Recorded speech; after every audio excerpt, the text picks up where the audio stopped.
Happy midweek, chikahan mga kapuso! Heartwarming na mga eksena ang abangan mamaya sa mag-inang character ni Miguel Tan Felix at Diana Zubiri sa mga batang riles. Pero hindi lang sa serye ang pagiging mabuting anak ni Miguel, kundi pati sa kanyang real-life mom na binigyan niya pa ng special surprise. Makichika kay Aubrey Carampel. Tulungan mo ako! Walang magagawa yung anak mo! Kunin nyo! Abulin nyo! On the run si Maying na ginagampanan ni Diana Zubiri mula sa mga humahabol sa kanyang miyembro ng isang sindikato habang isinisigaw ang pangalan ng anak niyang si Kidlat, played by Miguel Tan Felix, sa Kapuso Prime action drama series ng mga batang riles. Sa episode Cliffhanger, makikitang naghahanapan sina Maying at Kidlat sa loob ng sementeryo na nakadagdag suspense sa napipintong pagkikita ng mag-ina.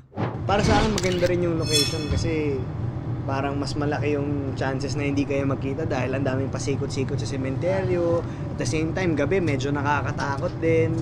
Yung mga dangers nandyan lang din sa paligid, may umabol na goons. Nandito na ako! Maraming araw maaantig sa episode mamayang gabi. Nakakaiyak. Sobra, nakakaiyak. Kasi syempre, actually, nakikita kami sa taping ni Miguel palagi. Pero yung dun sa scene mismo, parang na-miss namin yung character namin na magkita. Kasi di ba sa umpisa ng Batang Riles, nagsimula sa story ng pamilya namin. Abangan nila kung magkakasama na ba ulit yung magnanay. And eto, spoil ko lang may papasok sa week 14 namin at meron ding mawawala. Aww. May mamamatay at may papasok. Thankful si Diana na si Miguel ang gumanap bilang anak niya sa serye na very giving as co-actor. Kasi syempre matagal din akong hindi nag-artista, matagal akong walang experience sa acting. So nadadala ako. So thankful ako sa kanya kasi magaling siyang mag-deliver ng lines. Nabibigyan niya ako ng motivation, nai-inspire ako to do better. Anak, Kidlat. Kung sa serye mapagmahal at astig na anak ang role ni Miguel, in real life, very supportive and thoughtful son naman si Miguel kay Mommy Grace.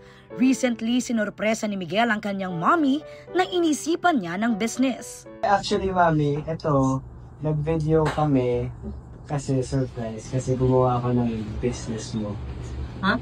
Marami raw kasi ang gustong makatikim ng specialty ni Mommy Grace na leche flan, kaya nagsimula na silang ibenta ito online. Sobrang busy ko nung weekend, pati kanina bago pumunta ng taping, as in, inaasikaso ko yung business, nagluluto akong leche flan, inaasikaso ko yung orders. Hindi ko hayaang, diba, dapat masarap pag natikman nila yung luto ng nanay ko.